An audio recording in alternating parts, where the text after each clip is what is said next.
pretender riqueza y no tener nada, dice el pasaje. Por otro lado, dice pretender pobreza y al contrario, tener riqueza. Bueno, ¿a qué se refieren estas palabras? Porque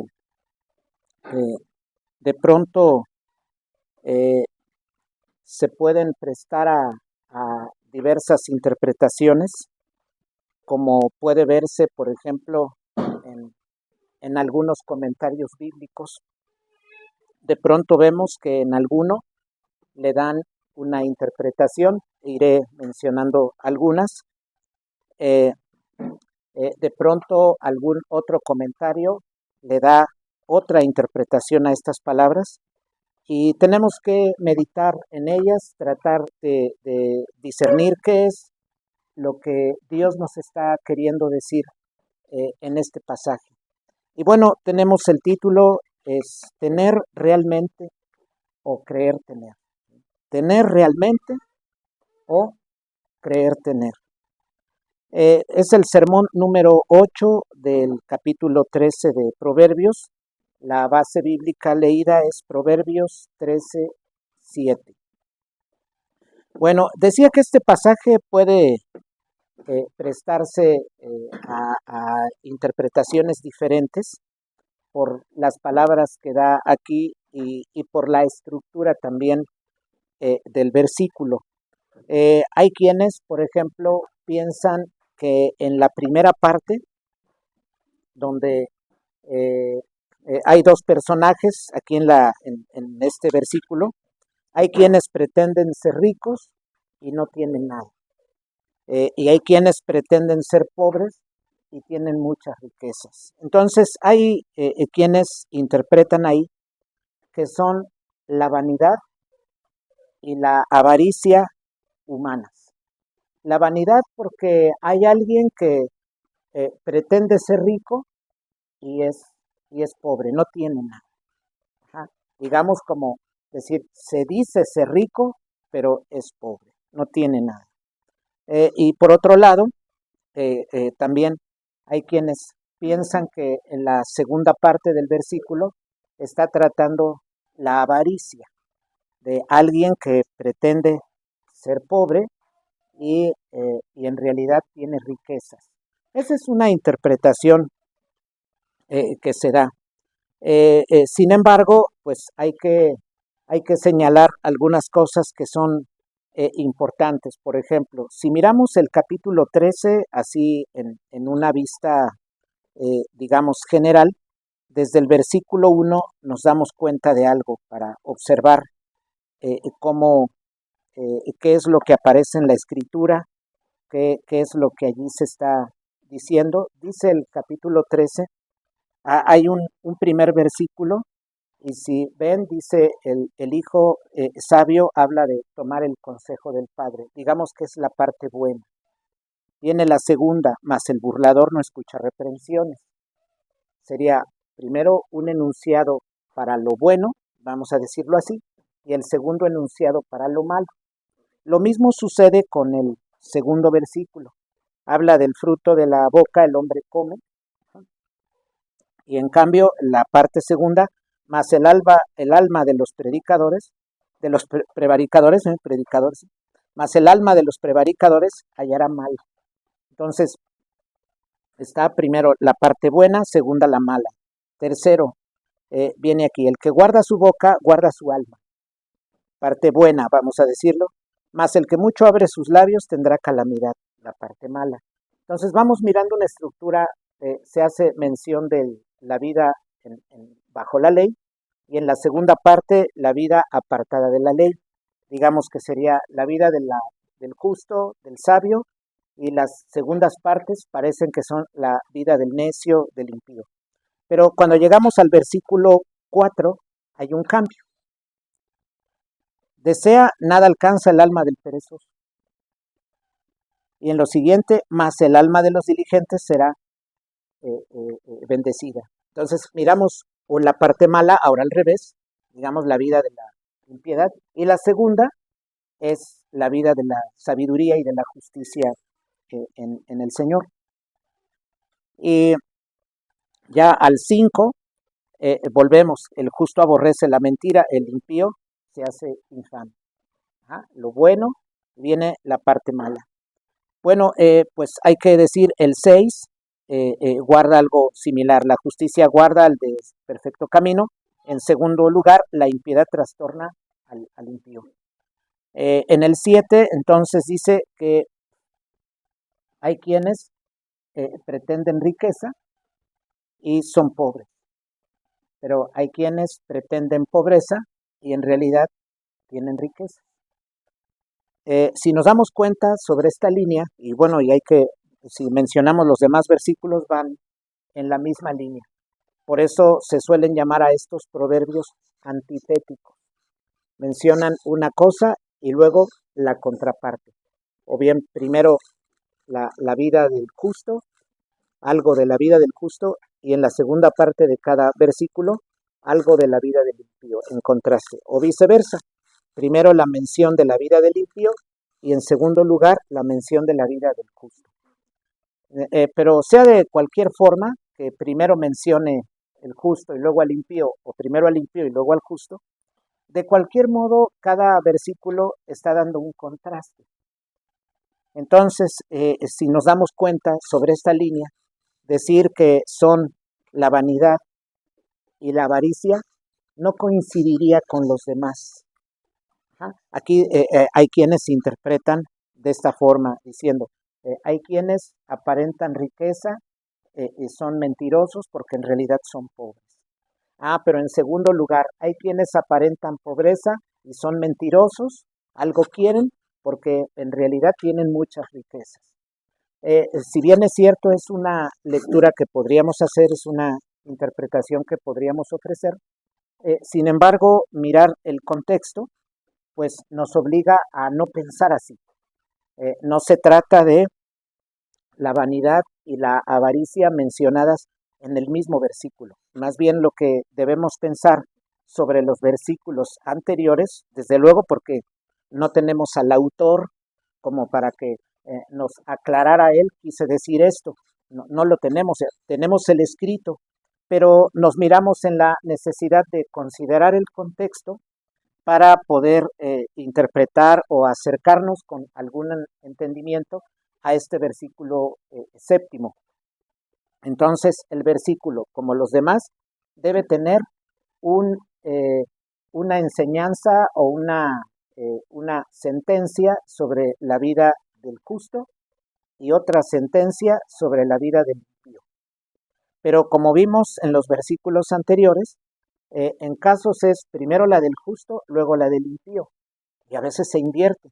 Primero la del impío y luego la del justo. Entonces, considerando esto, que es muy interesante, pues nos ayuda el contexto, los demás versículos. Entonces, acercándonos así al versículo, decimos, ¿cuál podría ser la parte de la impiedad y cuál podría ser la parte de la justicia? Entonces, mirando el versículo, decimos, a ver, hay quienes pretenden ser ricos y no tienen nada. Nos salta un poco y pensamos en alguien que se quiere hacer pasar por rico o que dice tener riqueza y en realidad no tiene nada. Y en el segundo caso, hay quienes pretenden ser pobres y en realidad tienen riqueza. El segundo, diríamos, pues podría estar en la parte de lo bueno, porque repito, no podemos así nada más decir estas dos partes son de dos personajes, vamos a decirlo, impíos. No se puede, ¿por qué? Por el contexto. Sería como decir, bueno, aquí se está hablando impío, sabio, bueno, sabio, impío, impío, sabio. Llego al 7 y aquí resulta que nada más porque sí habla de dos impíos. No sé si eso se entienda. No podemos hacer eso porque pues ya es arbitrario.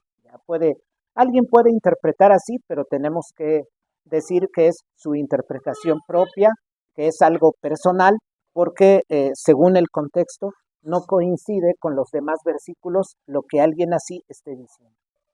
Entonces nos orientamos a pensar sobre el contexto, sobre la estructura de los versículos anteriores que debe haber una palabra para un justo y una palabra en cuanto al impío, es decir, la justicia y la impiedad o viceversa.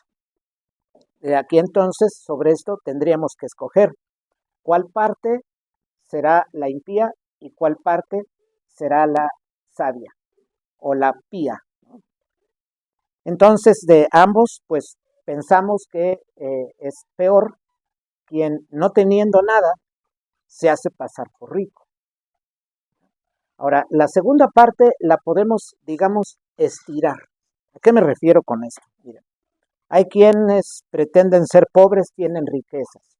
Puede sonar a esto a una persona que no es pretenciosa, no quiere lucirse, no quiere estar dando a saber lo que tiene, incluso tal vez no quiere que le estén dando reconocimientos, por ejemplo, y haciéndose pobre en realidad tiene riqueza. Ahora, decía, estirándolo, podemos también decir, bueno, hay quien se podría, pretende ser pobre, pero en realidad tiene riquezas. Y creo que nos podría venir a la mente el gran número de personas en nuestro país que se acercan para pedir las pensiones de gobierno. Tienen el dinero, tienen las posibilidades, pero aún así reclaman como si fueran extremadamente pobres los beneficios. O incluso cuando se hace, alguien recibe o va a recibir alguna operación, por ejemplo, o de algún hijo suyo, de algún familiar que tenga, por ejemplo, asegurado o bajo alguna institución médica, le hacen ¿cómo llaman? Un examen de economía, ¿cómo?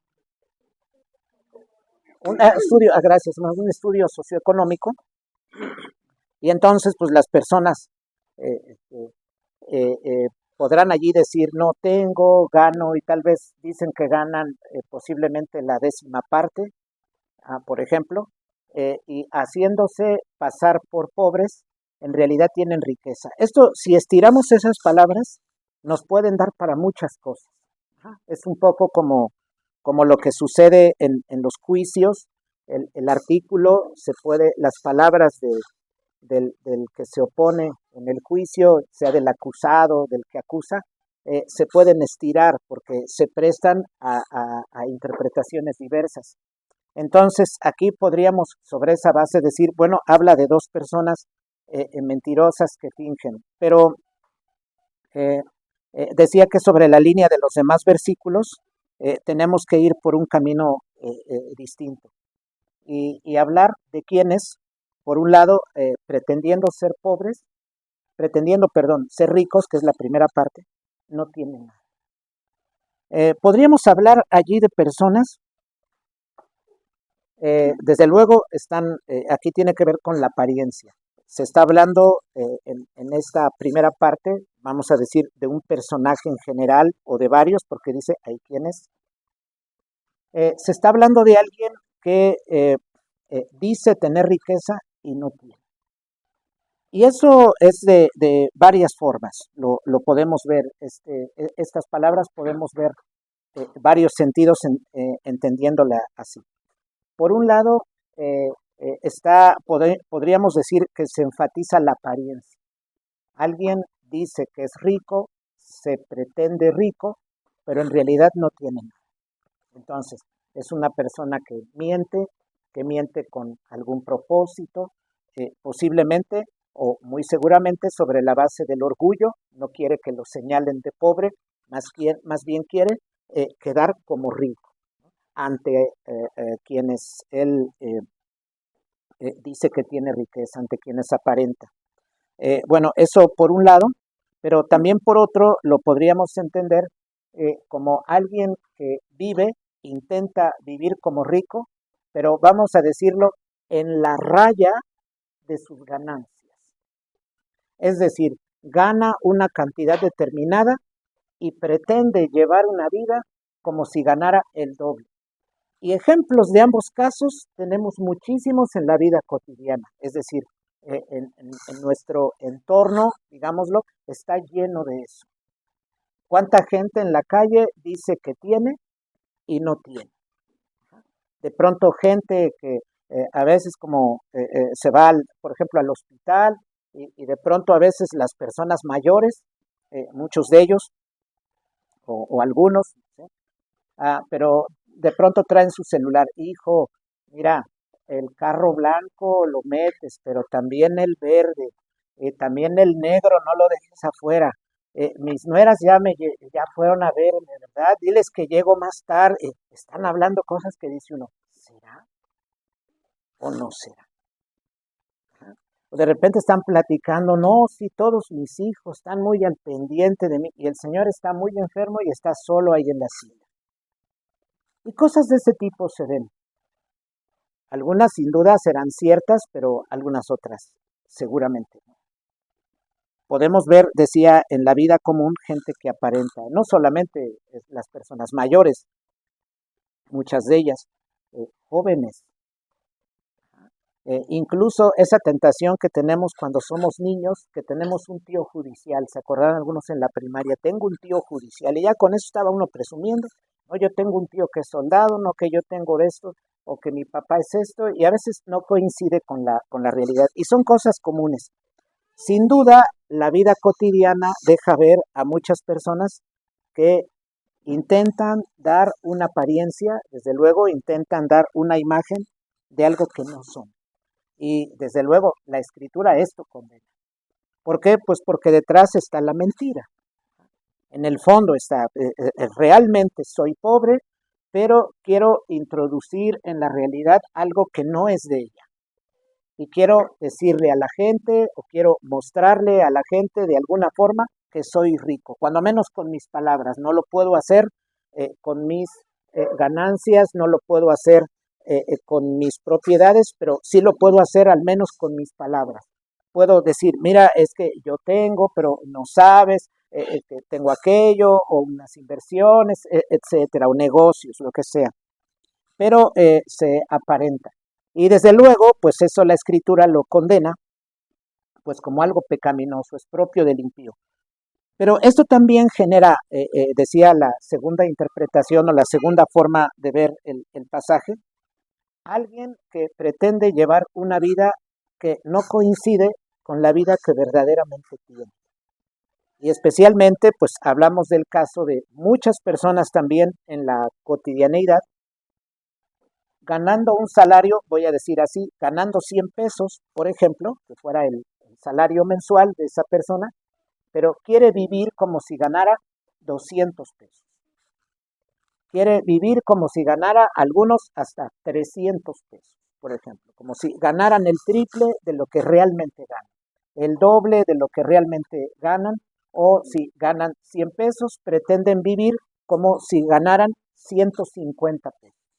Entonces son personas de las que digo, pues viven en el límite siempre de los ingresos y para esto desde luego sabemos, pues el mundo en este sentido es seductor porque atrae y con esta situación actual, por ejemplo, del crédito en general, no solamente hablo, por ejemplo, de las tarjetas de crédito, hablo de esta forma en donde no se requiere una tarjeta y dicen puedes llevarte esto, hay que irlo pagando, vas a dar unos pagos, cumpliendo con ciertos pagos se te da esto y luego ya más adelante vas completando. Pero a esto, a estas cosas me refiero con la expresión el crédito. Desde luego, el crédito económico. Hay crédito de es credibilidad, ¿no? Si tengo o no crédito. Pero aquí estamos hablando del crédito en su naturaleza económica. Entonces, hay quienes pretenden llevar una vida como si tuvieran riqueza cuando en realidad no tienen nada. Y esto es algo común. Habla de un problema grave porque no se reconoce lo que, por ejemplo, en otros pasajes de la Escritura, como el apóstol Pablo, con sabiduría dice, pues hay momentos en los que tengo y hay abundancia y puedo comer y puedo tener acceso a esto o aquello. Pero también hay momentos donde hay carencia y donde paso situaciones donde ni siquiera puedo comer. pasa situaciones no solo de pérdida económica, donde no tiene dinero, está tal vez en una ciudad, pero no tiene dinero y no puede gastar. O bien, por ejemplo, como cuando sucedió el naufragio. Puede alguien llevar dinero, pero si se está en un barco y el barco se queda en el océano allí parado, podemos traer una fortuna en el barco de dinero, pero no sirve para nada. No hay a quien comprar. Que se haya, por ejemplo, quede ya solo un poco de comida, pero posiblemente llevo una cantidad elevada, como decir, por ejemplo, 1 millón de pesos, pero va en el barco, pero me quedé ahí en el Atlántico, en medio. ¿De qué sirve 1 millón de pesos así? No sirve para nada. No tengo a quien comprarle, no hay quien valore mi dinero, solo lo llevo yo ahí. Pero como no hay manera de yo conseguir ropa, alimento o algún otro bien, pues el dinero es como si no lo tuviera allí, como si solamente estuviera yo casi con una llanta, con un flotador ahí, y no me sirve de nada la cantidad que yo lleve. Si lleve 1 millón, lleve 10 millones, no me sirve. Si llevo 50 pesos, no sirven para nada en una situación así, porque lo que necesito es, por ejemplo, la satisfacción bebiendo algo, comiendo algo. Pero como no tengo acceso a eso, así lleve la cantidad más grande, no sirve para nada. El apóstol Pablo se llegó a encontrar en situaciones así, donde pasó una situación de la que él habla de 2 semanas así. Y en una situación así, pues ya nos podemos imaginar lo que haya traído, por ejemplo, de dinero, si traía, digamos, por ejemplo, alguna prenda cara, ¿sí? Algún calzado, por ejemplo, caro, pues ya yendo en el mar decimos, lo mismo es que yo traiga unas sandalias, digamos, ahí caído ya en el agua, unas sandalias, pues no sé de qué marcas, Hermes, creo que se oye que es caro, ¿no? Hermes, o que sean herpes, ¿eh? Lo mismo, son imitación más baratas, pero lo mismo da que traiga las Hermes o las herpes ahí en el agua, porque no puedo caminar, es lo mismo. E incluso decimos, me quedé descalzo, ¿qué interesa si estoy en el agua? Si he caído del barco, ¿qué interesa allí mi calzado? Lo que quiero es salir, más si estoy ante el peligro de alguna bestia que me pueda hacer daño. No sirve de nada allí. Entonces, el apóstol Pablo habla de situaciones así en las que él se encontró y dice, he pasado por tribulación donde no he tenido siquiera para comer. Pero también he pasado por situaciones donde he tenido abundancia. Y el hombre que presenta aquí los proverbios, esta generalidad de hombre, no acepta eso. No acepta la condición y el lugar en que Dios lo ha puesto. Es decir, no alcanza a entender que hay un acomodo divino, inteligente, que por algo lo ha puesto allí. Pero con ello no acepta esa determinación divina de, mira, estás tú en esta condición de pobreza. Ganas 100 pesos y a eso te debes circunscribir o te debes limitar solo a en tus gastos contemplar 100 pesos. Pero niegas esta situación y dices ganar más, dices tener más, o bien llevas una vida intentando eh, eh, eh, vivir, comer, vestir, como si ganaras el doble o más aún. Y es en principio una no aceptación de lo que Dios ha determinado. Pero seguido de ello, no solo es este caso, que no hay una aceptación de un acomodo divino, inteligente, que por algo se ha dado, no hay ese entendimiento ni esa disposición a atender eso, sino que enseguida lo que falta es una disciplina. Estoy en esta condición, ¿podría salir de esta? Tal vez. No se sabe. Yo creo que no se sabe. Si se dijera, oiga, ¿y si toda la gente en el mundo trabajara y duro, podría salir de la pobreza? No lo sé. Y me inclino a pensar que muchos no podrían hacerlo. ¿Por qué? Por un complejo de situaciones. Aparte de las cosas contingentes que puedan venir. O sea, ¿a qué me refiero? Alguien puede decir, le voy a echar ganas, me voy a poner a trabajar duramente, voy a hacerme tal vez disciplinado, pero, por ejemplo, podría no contar con que al siguiente año, a los cierto número de meses, le llegue, por ejemplo, una enfermedad incurable. Ese deseo que tenía de hacer algo, muy seguramente por algo así se va a ver privado. Pero aquí solamente en esto último hablo contemplando las situaciones que podrían venir. Pero en lo demás, aún sin enfermedad, decimos, la pobreza es un asunto que se va solamente disponiéndose a trabajar y saliendo hacia adelante. Si eso fuera, creo que en la escritura el Señor no hubiera ayudado a los pobres. Más bien su mensaje iría dirigido no solo a los fariseos, llamándoles la atención por no guardar debidamente la ley, sino que también se pasaría hablando contra los pobres por ser todos unos haraganes. Pero eso no se ve en la escritura. Es interesante. Si dijéramos la pobreza es sinónimo de flojera, de haraganería, entonces pues tendríamos que pensar, pues es cuestionable entonces la conducta del Señor Jesús ayudando a los pobres. Eso dejaría mucho pensando. Eso ya nos haría pensar otra idea de la pobreza, otra idea de lo que está haciendo Jesús. Parece, si interpretamos la pobreza como la gente está pobre porque no quiere trabajar, entonces simple y sencillamente resulta muy cuestionable lo que hace Jesús en los evangelios. No tiene solución, no tiene solución. Se pueden dar argumentos de una forma, se pueden dar argumentos de otra, no tiene solución. Si se tratara de, bueno, es que había unos casos de gente paralítica y que viniera, por ejemplo, alguno que siendo paralítico diga, yo he salido adelante por mi propia cuenta, no tengo mis piernas, pero he usado mis brazos, he prosperado. Bueno, su caso particular le hace pensar así, pero no pensamos que sea universal. Entonces parece que el hombre del que se está hablando aquí, que pretende ser rico, pero en realidad es pobre, tiene también un problema de disciplina. Si es un hombre que pretende vivir como si ganara más, en realidad ganando menos, entonces no tiene una disciplina de ceñirse a lo que tiene. Un poco esto podría funcionar, por ejemplo, como con la comida. Que alguien diga, bueno, yo pues aguanto más.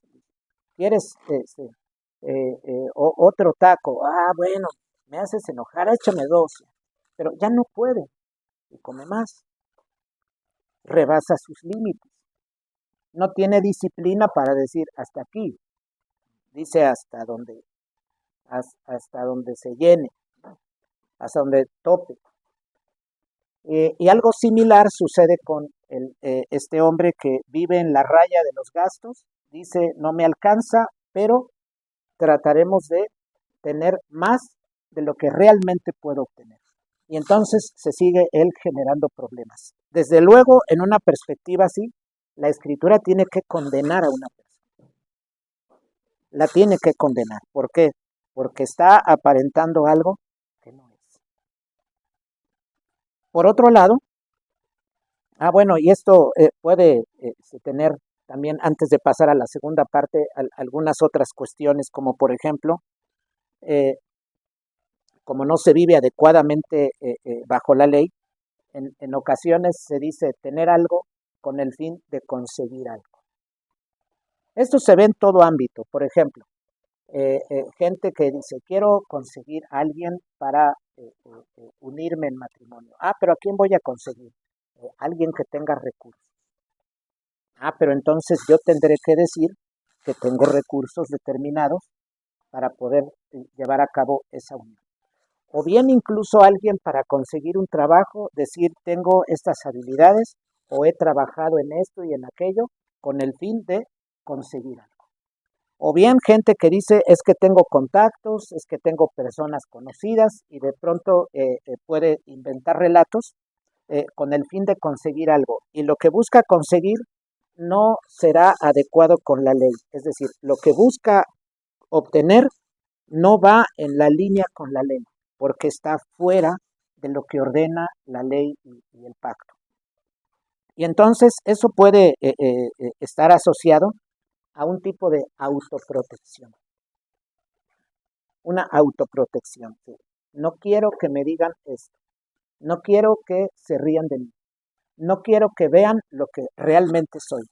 Quiero más bien que mi imagen se vea protegida sobre estas cosas que voy a decir que no son ciertas, pero con el fin de quedar de otra forma ante las personas que me escuchan.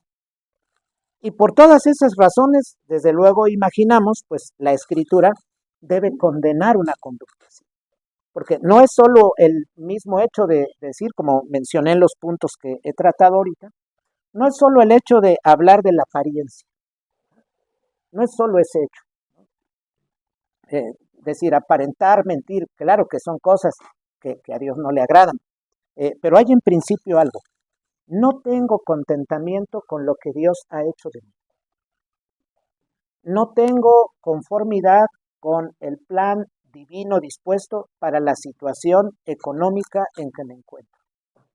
No tengo contento en la escala, digámoslo así, en la escala económica en la que Dios me ha colocado. Si alguien dijera, no, es que mucha gente dice esto, no, es que la escala económica no es porque tú sales adelante. Hay mucho argumento de eso, de muchas personas. No, es que el pobre está pobre porque quiere, no trabaja, no pone empeño, no va adelante. Sin embargo, hay que decir algo. Por ejemplo, no es lo mismo nacer en cuna donde se ganan 5,000 pesos que en cuna en una familia donde las entradas son de 150,000 pesos mensuales. No es lo mismo. Y nacer no elijo. Y el lugar para nacer no lo elijo. ¿Se dan cuenta, hermanos, de que hay un fondo atrás que de todos modos no se puede resolver? Si alguien dijera, no, es que mira, es más que donde tú naces, está en que tú le eches ganas, salgas de la pobreza, te dé un plan y esto. Ah, muy bien, a ver, trataré de trabajar, le voy a poner todo el empeño que me sea posible, sí. Pero hay algo que tengo detrás y que vino determinado de fuera y que yo nací en la colonia tal y que es una colonia popular o bien todavía en una colonia más abajo de una popular. Entonces hay algo que no podemos negar y que es una determinación divina.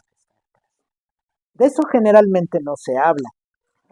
Sí, se suele hablar, mira, te quitas la pobreza de encima trabajando porque los pobres están pobres porque quieren. Bueno, ¿y qué del asunto de que aquí hay un joven al que Dios determinó que naciera en buena cuna económica? ¿Y qué de este otro joven que está aquí, al cual Dios determinó que naciera en una cuna de mucha pobreza? Eso es una determinación que viene de fuera. Todos sabemos, hermanos, no elegimos el lugar de nuestro nacimiento, así como se dice, no elegimos a nuestros padres, ni siquiera a nuestros padres a nosotros, salvo los que adoptan, ¿verdad? Dicen, quiero un niño así y así, que se parezca así y así, pues ya lo consiguen, se los dan, pagan y algo tienen, pero el que va a nacer en casa, pues uno dice a veces, pues con que venga con salud, ¿no? Ya ni si es o hombre, mujer, ya, Señor, que venga bien, ¿no? Que venga bien porque pues queremos servirte, ¿no? Y lo que venga, si es varón, si es mujercita, lo que tú des será una bendición, pero pues Señor, si está en tu gracia, mándalo sano. Cuando menos eso pedimos porque no sabemos qué va a llegar. ¿Cuántas veces pasa? Mire, va bien, y el que nace viene mal. Porque hay determinaciones divinas que están más allá de lo que nosotros podemos controlar. Entonces, el asunto del nacimiento ya deja mucho que pensar. ¿Dónde nací? Ahora, con esto también no se debe pensar, bueno, entonces sobre esta idea, si yo nací en una colonia de bajos recursos, quiere decir que así voy a vivir y así voy a planear mi vida y no me voy a preparar o solo buscaré la preparación de los que están en mi entorno, en esa colonia pobre donde nací. El que más tiene estudios tal vez es de secundaria. Ah, pues es lo que yo buscaré máximo para mi vida, para que yo coincida con el lugar donde nací. Bueno, eso también no es un plan que Dios ordene, ¿no? Si tenemos entendimiento, desde luego buscaremos en función del servicio al reino, de prepararnos y de buscar conseguir otras cosas, pero es en función del reino, porque lo que no sea para el reino es nada, es basura. Como diría el apóstol Pablo, incluso es estiércol, lo que no es para el reino. Solo es lo que va dirigido hacia el servicio en Cristo. Entonces, aquí decíamos, el hombre de esta parte no solamente tiene un problema de disciplina, vive mal, aparenta, miente, sino que también se hace rico, o se dice rico cuando no lo es, porque no acepta determinaciones divinas. Y entonces esto tiene que ver con algo así como cuestionar el plan divino para mí. Eso es muy interesante, porque uno podría ver que de este pasaje, no, pues la gente presume, aparenta, claro, no hay duda, eso es verdadero, pero esto tiene que ver con algo más profundo, porque todo está ligado con las cosas que creemos. Es decir, la función de la fe, ¿dónde está aquí? Aquí se puede ver nada más aparentar la mentira, decir lo que no es, tratar de quedar bien ahí con un grupo y demás, cosa que es cierta, pero ¿y la cuestión de fe? Cuando alguien deja de creer y, yo nací aquí, no, pero no lo acepto. Yo diré que soy de otro lado. Yo diré que soy de otra tierra. Yo diré, no diré dónde vivo. O cuando salga de la escuela tomaré el camino para tal lado, pero cuando ya no me vea nadie, entonces tomaré la ruta 100 y ya me lleve hasta al lugar marginado donde vivo. Se pueden hacer cosas así porque en el fondo hay un problema en la confesión en lo más profundo. Y eso tiene que ver con la determinación que Dios ha puesto para mí. Ahora, por otro lado, la otra parte, que hay quienes pretenden ser pobres y tienen riqueza. Decíamos hace rato, podríamos estirar el versículo y hablar del mal aquí, en alguien. Hablar del mal en alguien que tiene riqueza, pero dice, pues me voy a hacer el pobre para que mejor me ayuden, o bien me voy a hacer el pobre, no voy a decir que tengo, pero con el fin de que nadie me pida prestado, ya no me veo obligado a ayudar a ninguna persona, yo me la llevo tranquila. Y ya no tengo que estar batallando con alguien que me pida prestado, que luego no tenga para pagarme, o bien también que no quiera luego pagarme. Entonces, para no verme afectado en la fortuna que tengo, en las riquezas que tengo, entonces me haré pasar por pobre. Y si es posible, incluso conseguir algunos beneficios, porque si dan una tarjetita de esto, alguna gratuidad de esta otra cosa, o siquiera alguna tarjetita para subirme al metro y no pagar, pues bueno, lo que pueda hacer, aunque tengo los recursos, pero me pretenderé pobre para recibir lo que me sea posible. Decía, podríamos estirar ese versículo a cuestiones así, pero como dije en principio, nos dejaría con dos partes condenables. Y que ya decíamos que según la estructura de Proverbios, no nos permite, nos deja pensando. Es decir, yo podría predicar las dos partes como malas, pero de todos modos me quedaría pensando yo algo. Diría al final, pero lo que prediqué tal vez pudo haber sido interesante, pero señalando a dos personajes malos, el que se hace rico y es pobre, el que se hace pobre y es rico. Ya señalé la maldad, la vanidad en uno, la avaricia en el otro. Pero me quedaré pensando, bueno, ¿y qué con los demás proverbios? Porque todos los demás tienen esa naturaleza antitética, están mencionando dos cosas contrarias. dos cosas contrarias, es decir, dos respuestas contrarias a la ley. Porque aquí hay dos cosas contrarias, pobreza y riqueza, no hay duda. Pero aquí estamos hablando de una respuesta a la ley. Entonces, en el segundo caso, pues habla de alguien, entendiendo así en esta línea de los proverbios, que tiene, pero que no vive para eso que tiene. Y no vive en el afán de eso que tiene. Y no vive en el proyecto de eso que tiene. Porque sabe que la riqueza puede residir en otra cosa. Aquí, por ejemplo, hay quienes suelen leer versículos como este de una manera, por ejemplo, cristológica. Leen estos versículos como ya vistos, pero desde el Nuevo Testamento, vistos desde el como ya algo sucedido, lo miran el pasado, pero también eso no logra justicia. Porque hay quienes leen esto y dicen, por ejemplo, hay quienes pretenden ser pobres, pero su riqueza es Cristo y saben que ese es su valor. Claro que eso es hermoso, decir Cristo es mi riqueza. Oh, pues inmediatamente en nuestra mente decimos, gloria a Dios, eso es algo maravilloso. Pero pensar que así pensaban estos, ellos no conocían a Cristo. Ellos no conocían a Cristo. Entonces se puede estar hablando allí de alguien que dice, pues es que el valor de la vida está en mi adecuación a la ley, no en lo que yo tenga. Puedo tener riqueza, pero allí no reside mi persona. Mi ser no está consumido allí. Mi persona no está limitada o circunscrita a esa riqueza. No estoy bajo el dominio, la guía y la determinación de la riqueza que tengo, sino que soy más que eso, trasciendo a eso. Y soy alguien del pacto que, obedeciendo la ley, busca agradar a Dios. Y alguien así, desde luego, en ese apego, en ese sentir por la ley, se da cuenta de que por mucho que tenga, eso no determina su vida. Y ahí es donde podemos ver el contraste con el otro. El otro no tiene, pero trata de hacer de lo que no tiene su vida. Dice, no tengo riqueza. Ah, pues trataré de hacer de la riqueza mi vida. Por eso pretende ser rico, pero no tiene nada.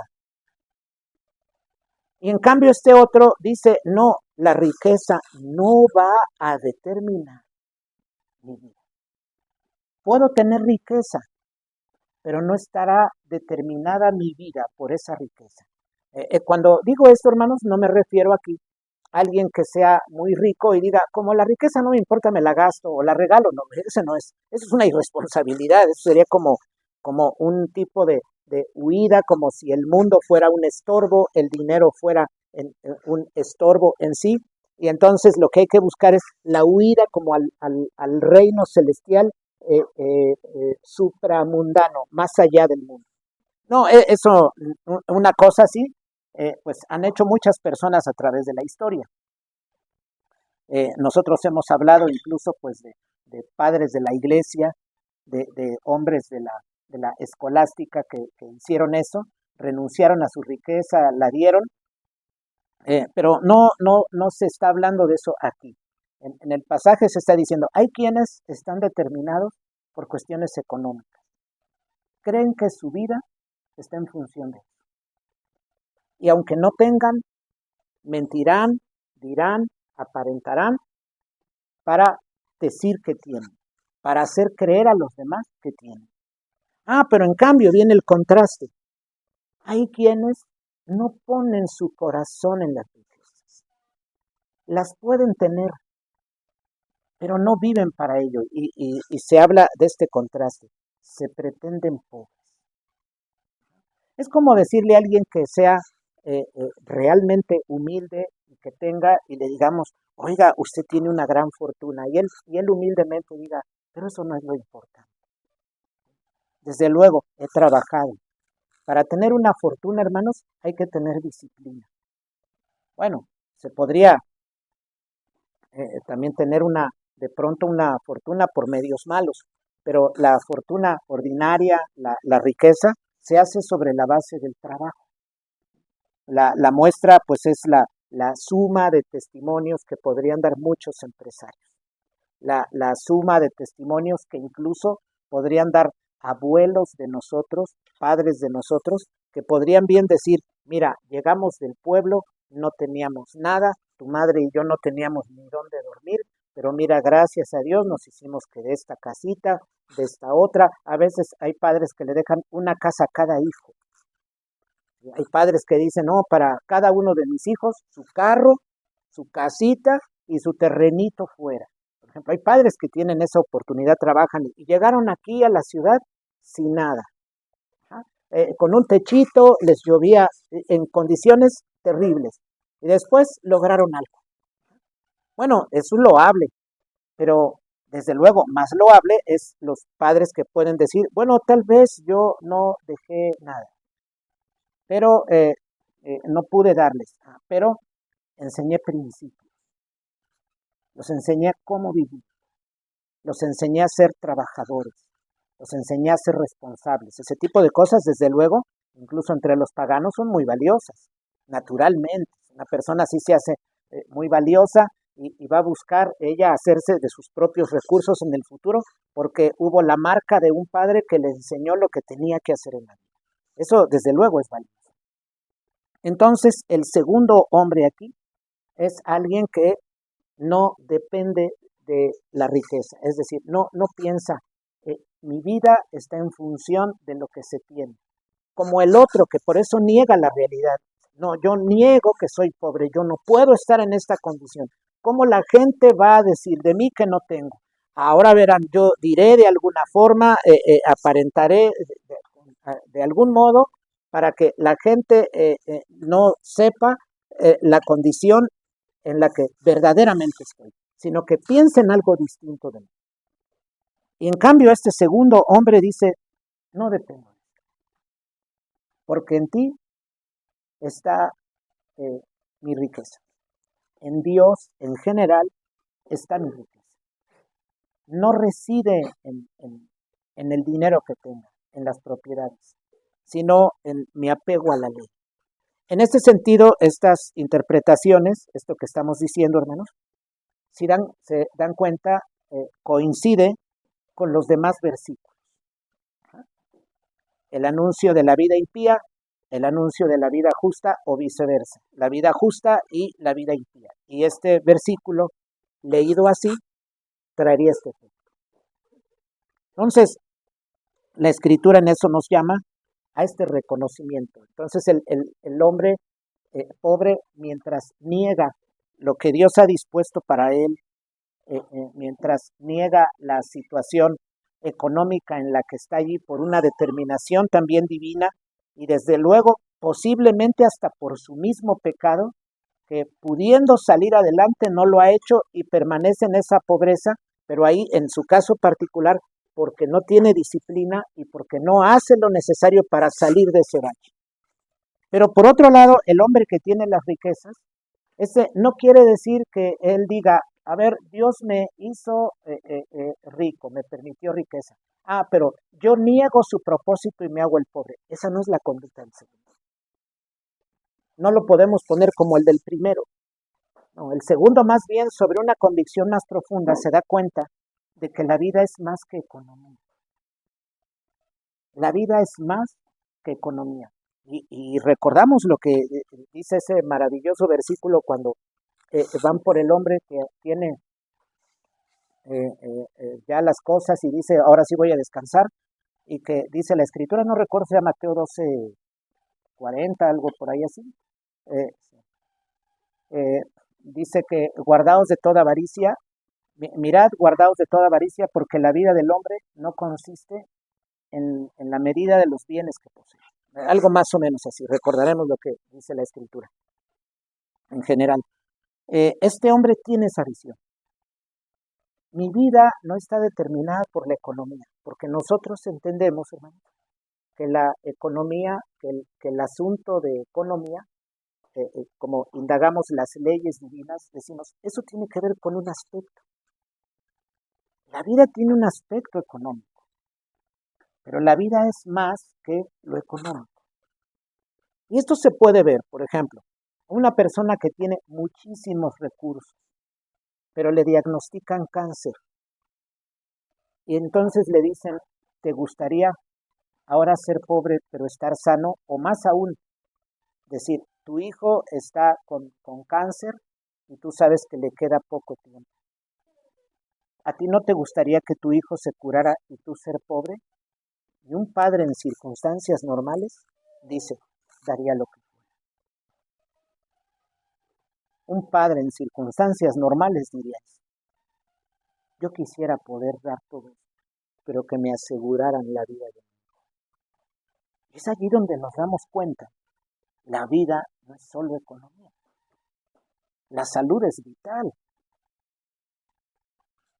La vista es vital. El oído es vital. Pero también relacionarse con otros, socializar, por ejemplo, o tener amigos, es otra cosa tan importante en su momento como lo puede ser tener salud. Y puede ser eso tan importante como en su momento puede ser tener una buena economía. Y para nosotros entendemos algo vital, las cuestiones de fe son vitales. Las cuestiones de fe para nosotros son vitales. Entonces, este segundo hombre tiene una visión distinta, adecuada a la ley. Dice, no niego mi riqueza, no niego lo que Dios me ha dado, no reniego de esto que he logrado tener, porque pues también esto ha sido sobre la base de obedecer la ley, hacerme de un orden, dormir el tiempo que indica la ley, atender a todas las disposiciones de la ley y trabajando de manera constante y sistemática, he logrado esta riqueza que posiblemente me hayan dejado mis padres. Y ahora sigo yo cultivando esa riqueza, pero ha sido con disciplina y con el trabajo esmerado que indica la ley. Pero el asunto es que esta riqueza no determina,